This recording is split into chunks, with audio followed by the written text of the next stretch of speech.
Yeah, and this guy would rather see me miss it than him have someone other than himself have a,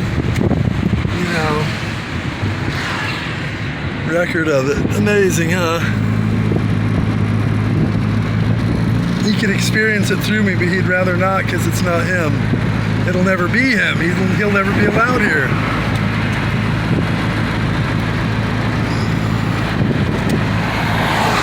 It's true.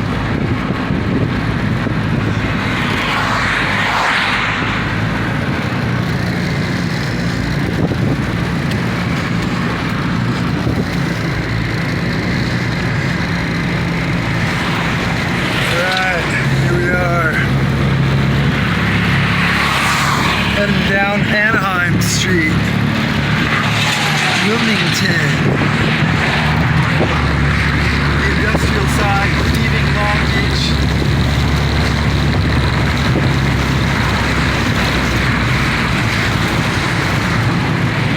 Entering Palos, Verdes.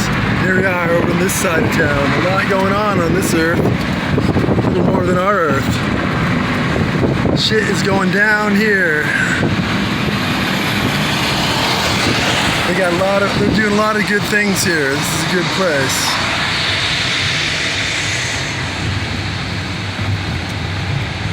And the Palos Verdes here is outrageous, as you will see soon.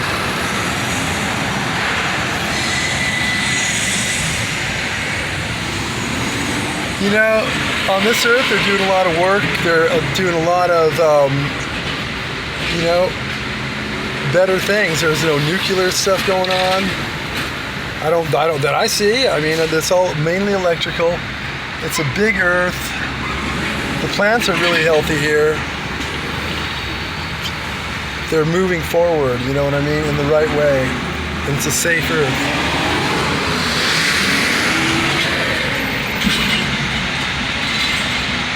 And our earth may be in danger only because I think we have nukes and stuff that can cause a problem, nuclear. They have everything in control here.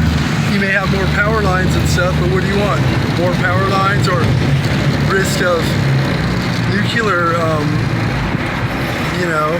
damage that could be many generations of your family subjected to it, could wipe out your whole lifeline. So it's like, this is a much safer earth here. I'm not putting mine down. All earths are good. We all do what we can do, you know what I mean?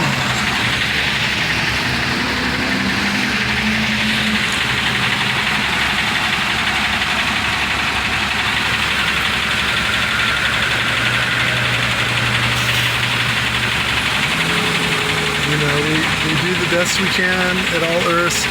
I respect this earth. I don't know how it works there. Is the same president kind of type of thing, or? I think it's kind of like a digital president. That's what I said before. That's what I got wind of. Kind of like Max Headroom, if you remember that. So, it's not really all about presidents are great people.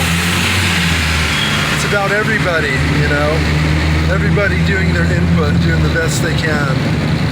And that's what we have going on this earth. These are hard-working people, And they got a lot of beautiful things and a lot of spectacular things that we don't have. They really do.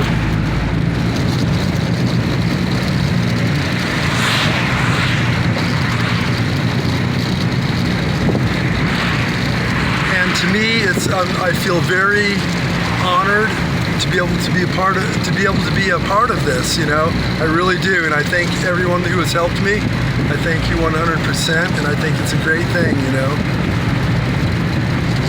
I would eventually like to get back to my earth. I've been going to a lot of different earths, and this particular one is a great earth, and my earth is a great earth too. Earth itself is a wonderful thing. Earth is a power source of its own. People don't realize, with all the different Earths, the Earth is, it's hard to explain, is its own entity. It's very cool. Leave a helicopter. So, Earth is a great place. And, you know, everything it does, from the plants, the water, there's no other planets in the solar system that I know of, there could be that I don't know of, that I know of, that do all that Earth has. You know, Earth has everything. Land, sea, you know, all the resources, everything you need. Gold, you know, whatever, silver. It has, what do you call it? Tungsten, very precious. We need to learn how to harness tungsten. It doesn't rust, it doesn't corrode. It has the next hardest thing to diamond is tungsten. And only thing that could scratch tungsten is a diamond. You measure density, you measure hardness by density, and the diamond is the most dense thing there is. That's why it's precious and costs a lot of money. It doesn't scratch, it doesn't decay, it doesn't corrode, it lasts forever, and it's always beautiful. You polish it up a bit, it'll shine forever. Same with tungsten. The only thing that'll scratch tungsten is a diamond. So tungsten is a great thing. Most of China is tungsten, and most of the US is tungsten. It's a type of metal that we learn how to harness it. It can do a lot of wonderful things, you know. It's like gold and silver. It does not corrode. It does not rust. You can't work with it quite like you can gold and so on. You can't bend it and melt it down and put it in different shapes. It's harder to work with. But when you have certain shapes that you work with and you use it in that way, and if we learn how to strengthen it so it's not as it's dense and it's hard, but there's a shatter factor, kind of like sapphire. Sapphire is more dense than regular crystal. Therefore, we have expensive watches use sapphire and so forth. It's also more clear and scratch resistant, and but there's a shatter factor also with that. So if we learn how to harness tungsten, that's a metal that could do wonderful things. It's great with jewelry, or a lot of industrial products can be made with tungsten, and it lasts forever without corroding, rusting, nothing. You just wipe it down with a cloth, it's good to go. It'll cut into glass just like a diamond will. There's no other real metal that cuts like a diamond except tungsten.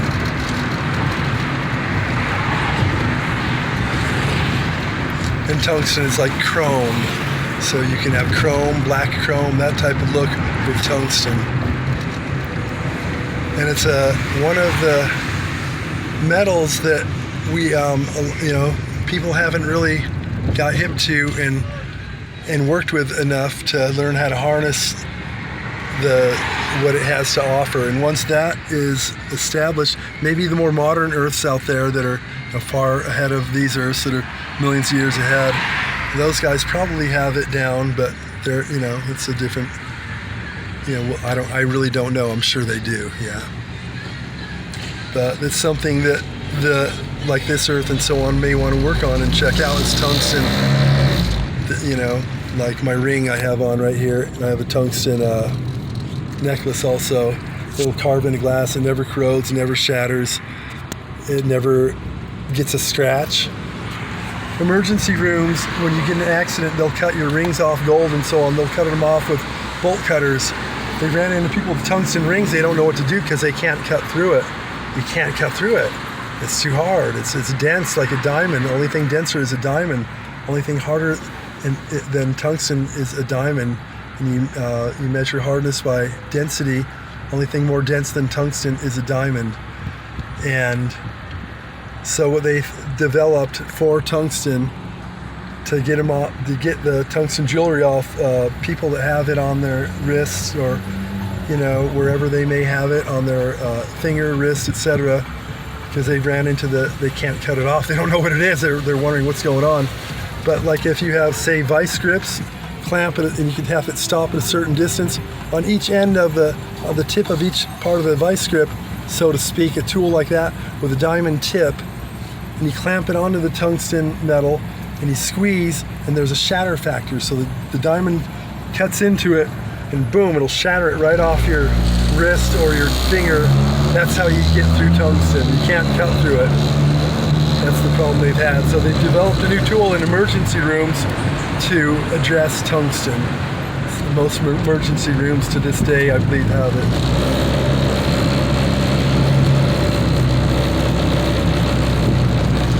But the good thing about it is it never scratches. It always looks, gold is beautiful. The reason gold's worth a lot is because it's conductive. It's good for high-end electronics. You know, you pay more for it, but the high-end electronics will use gold. And it's good for the fact that it doesn't rust or corrode and it lasts forever. The downfall is it is a soft metal. The more pure it is, the more soft it is. So you have that factor. It's not that strong, but it's not doesn't rust and lasts forever. Tungsten, on the other hand, is very hard and you can't cut into it, and it doesn't rust and it doesn't corrode. It'll shine forever without any scratches. Gold jewelry, say jewelry made out of gold, it looks great when you first get it, but then what happens is you get the hairline scratches and so forth. It never looks like it did when you first got it, because there's all those hairline scratches. If it's behind a display case, it looks nice forever, but if you're wearing it or if it's out in the open, it gets hairline scratches. It still looks good, but never quite as good as it did when you first got it. And that's why it will acquire scratches, because it will get scratches because it's a soft metal. Tungsten, on the other hand, is scratch proof, and it never gets scratches. And like my ring, as you see, is tungsten. Let's see it in the characteristics of it.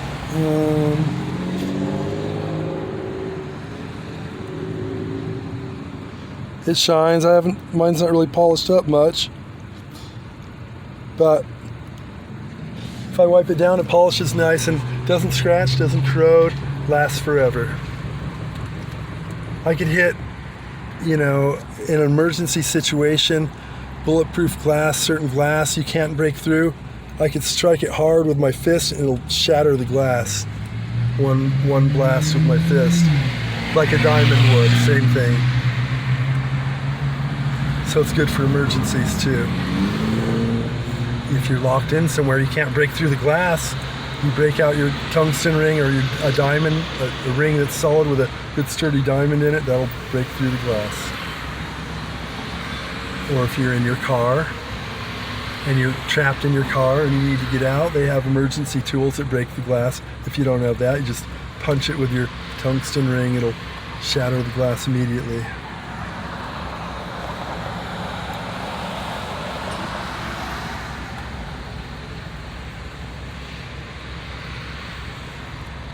So tungsten is a very, very good metal, and if people learn to, there's some very smart people out there. I'm pretty smart, but I know a lot of the main things about many things, whereas there's people that get into the molecular structure and breakdown and this and that. You get those people involved with tungsten and learn how to maybe blend it and make a tungsten, whatever other type of metal hybrid, blending the two together.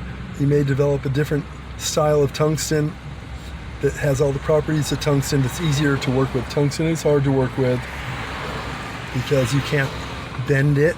You can't heat it up and bend it like you can gold and silver. It doesn't work like that. It's a different way of making it. But I have a couple of tungsten watches that are, one of them's a Swiss tungsten watch with a sapphire crystal and tritonite markers and arms. It's tritonite glows for over 30 years. It's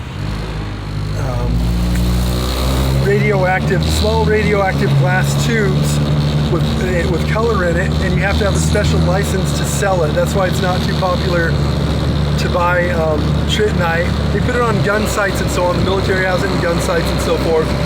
And you'll also have it in watches, like I have 3 watches with tritonite in it. And you can put it in a closet, and 20 years later open the closet, it'll still be glowing. So you don't like regular lume on a watch. You have to put under a lamp. You have to have it under light. to make it glow throughout the night. So you wake up in the middle of the night, you look at your watch, your Trittonite watch, and you'll be able to see the time perfectly because it glows for up to 30 years. It's not popular to sell at malls and so on because we need a special license to sell radioactive material. It's not that high of a clearance, but it's a special license nonetheless, and it can scare some people. It's really not dangerous. Small tubes. You know, you could probably eat a few and be safe. I mean, I would not do that, but I'm just saying, you know, it's not really that dangerous. Just little tubes, radioactive tubes of Trittonite. And so Trittonite is good. So I got some Trittonite watches made of tungsten, which is great. Sapphire crystal, Trittonite, Swiss movement. You know, you don't get watches like that for cheap, and they're not easy to find either, because the rarity of tungsten watches, tungsten's hard to work with, and the rarity of Trittonite watches because not too many people offer it. You can find them online if you look online. Find different brands that make tungsten watches. Tungsten is pretty much the same weight as gold. Tungsten is much cheaper than gold because it's not in demand. Whatever is in demand is what costs a lot. So you can get tungsten for pretty cheap. There's been some shysters out there that have made, you know, pallets of gold bars, and they've made them out of tungsten, which is fairly inexpensive, and they've coated them with the outside layer about 1/8 inch gold, and because it's basically the same weight as gold, very heavy. Tungsten's heavy, the same weight, just like gold is heavy. So they've actually fooled people, and okay, here's your 2 pallets of gold, and you pay for your 2 pallets of gold. You find out later you paid for 2 pallets of tungsten. Tungsten is great, but value-wise, it doesn't have it's not pricey like gold. One day it could be though, but still, when you're paying for gold, you want gold. So people have pulled some heists that way with fooling people that the gold bars are gold when they're in fact tungsten. The center is tungsten, the outside gold. You look at it, you feel it, you touch it, okay, it's gold. You see the weight, you pick up the bar, it's heavy like a bar of gold. A gold bar is very heavy. And people have been ripped off that way, so be cautious if you ever buy a pallet of gold bars. You may be buying tungsten. Yeah. Well, that's a true story. So it's the weight of it is very heavy. So my tungsten watches weigh heavy like gold, like a solid gold watch, and they shine and look beautiful. And then with a sapphire crystal, you don't realize how good a sapphire crystal looks until you compare it to a regular mineral crystal. You realize the clarity is much clearer. It's a crisper look. That's why expensive watchmakers use sapphire rather than regular mineral crystal. Sapphire is the top choice. It's more expensive for a reason.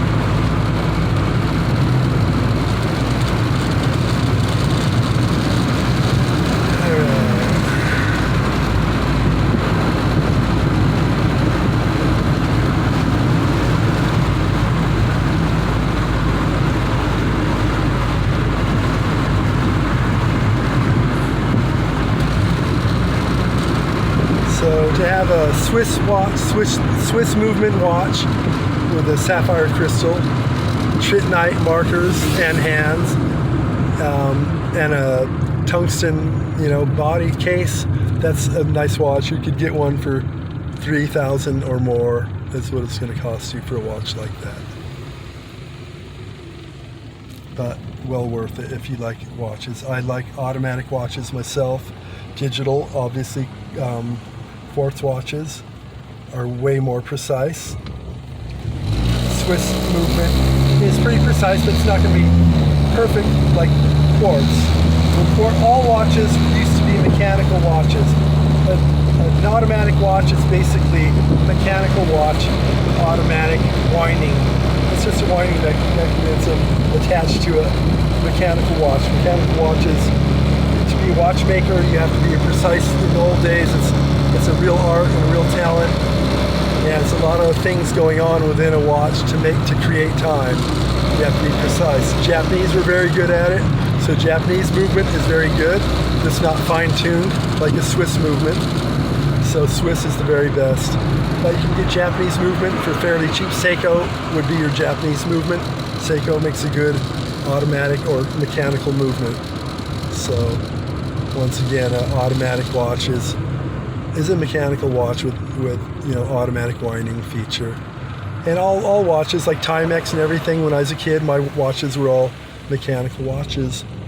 And then when quartz came out, it was so much easier and so much more profit for the watchmaker. They ditched their mechanical watches, no more of that nonsense. They figured it's way more accurate with a quartz watch. But now a lot of the manufacturers are going back to making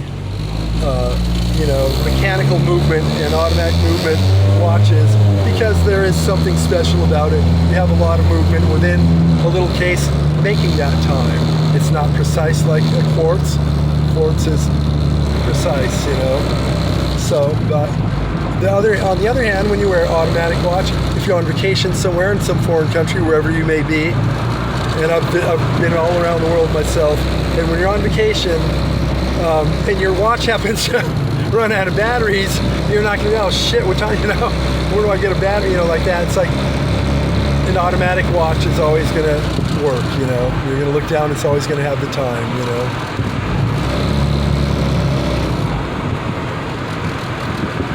I got my first passport in 2013, so I haven't been traveling for many years, but first passport 2013, and I've been to Ireland, Cancun, Panama,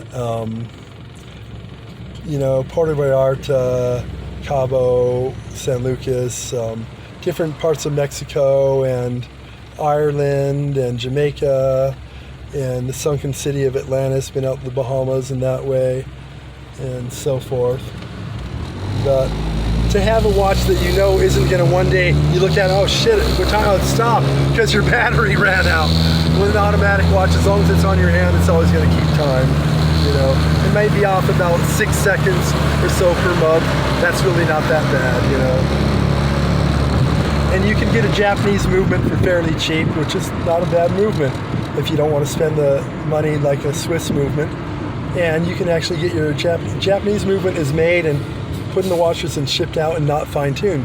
But I have a Croton watch that I sent back to the factory, and they fine-tuned it, and it has very precise time, almost like a Swiss watch, because they fine-tuned it for me. So a Japanese movement fine-tuned is pretty more accurate than you'd think.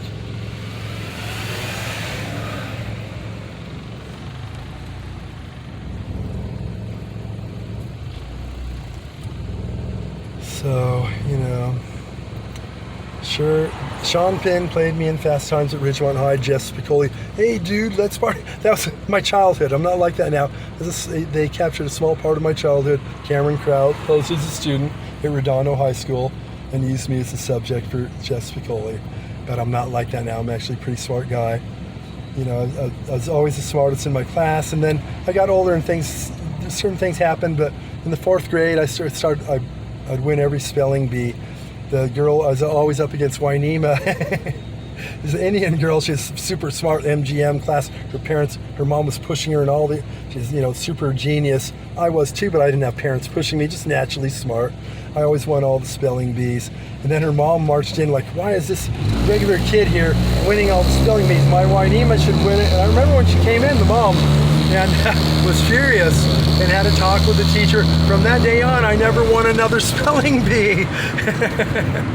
So I said, screw it. I was getting these words, most of the words, when you're at the end, it was always me and her. It ended up with me and her, and I always won. But then I got words like, wait a minute, I don't know. I couldn't spell them. And she'd get these easy words, and she was winning every time, so I kind of stopped. But yeah. I've always been a smart guy. In the 2nd grade, they passed around tests at the school, and to see where everyone is educationally, where they're at. And the teachers, I guess, thought I was kind of slow or something, because they weren't giving real work out at the beginning of the year. And they handed out these special tests that they do to all the kids, and I ended up getting, I think, the highest grades in all of California, I believe. Highest grade, way higher than all the rest. And they talked to my mom. They said, well, we thought he didn't really engage in stuff in class.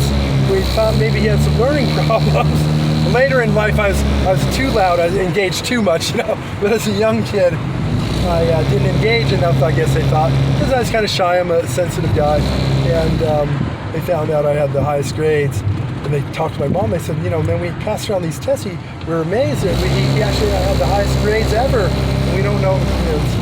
Well, my mom, I learned from watching my mom. I had a stepsister at one point, a few years older than me, and she had some learning problem. I don't know, learning problems. My mom was coaching her with flashcards. She never did me or my brothers, but coaching our stepsister with flashcards. They didn't know, but I'd sit in the background. I'd watch as she did it, and I learned that way. I learned a lot that way. They didn't even know I was learning, stealth-wise, you know. I learned. So that's how I did good on the test, because, you know, I was always good at reading and writing and, you know, that sort of thing, and way ahead of the rest, you know. But once her mom stormed in, I never won another spelling bee. It's all good, though. She's a nice girl, Juanita. My mom didn't like that I was winning, you know. I said, who is this guy? I heard he's a troublemaker, you know. I wasn't. I was a good kid, you know. Compared to the kids nowadays, I was a saint, you know. My first day in Redondo Beach, girls' school in the second grade, I came in a little late in the year, and I liked wrestling. I watched wrestling on TV, and I watched wrestling a lot. And back then it was at the Olympic Auditorium in LA with Kingji Shibuya, John Tolis, and Freddie Blassie. Those were the main characters, the names of them. And I would watch that, and I thought that was wrestling. That headbutt each other, drop kick, and wrestling. So yeah, it was called wrestling. To me, what they did was wrestling. I thought it was all real. And so my first day at second grade in Redondo High, they said, hey, we're doing wrestling over here at the climbing bars, because the playground was all concrete back then when I was a kid. I'd ripped through sneakers, and the playground was all concrete. And so they did the wrestling on the climbing bars. We climbed straight up the bars, the rubber mats down there. There was a big platform for it. They said, you want to do wrestling with us? I was like, yeah, I like wrestling, you know. So I was up against my opponent. He was up against me, and I ran towards him. He ran towards me. I jumped up, did a double chop kick, planted it to his chest, and knocked him down flat on his back, and he fell down. He's crying, ah! The other kids were, you all right? And they were looking at me like I was, like, why did you do that? I remember walking through the schoolyard just crying, like sad. I didn't know what I did wrong. What did I do, you know? I didn't know that wasn't wrestling. No one taught me that wasn't wrestling. I thought a double drop kick to his chest and landing him on his back. I thought I did good. I thought I won, you know? The teacher addressed it in class after recess, and I was crying in class. It was a very bad day for me, that first day of school at Redondo Beach. Burl School, Burl Heights, you know.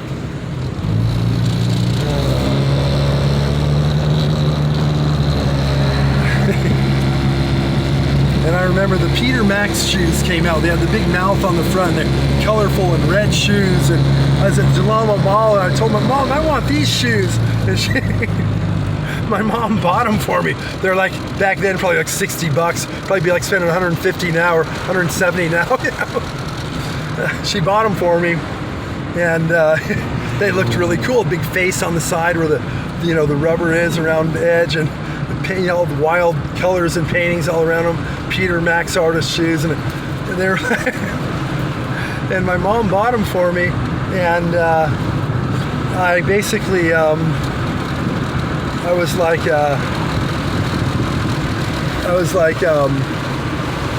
the first day in school, the first one afternoon at Burl Heights School, by the end of the day I had ripped through the soles. One afternoon, they were ripped through the rubber down to the cardboard. No joke. And it's cardboard below the rubber. I realized that. I'm like, wow, never went through shoes this fast. They were comfortable, but one afternoon I ripped through them. And when we went back to the mall and my mom returned them, he wore them to school and they fell apart. You know, they looked cool, but they weren't all that sturdy. You know, they weren't for a hard playing kid like me that had an asphalt playground, you know. One afternoon ripped them apart. Yeah, this is.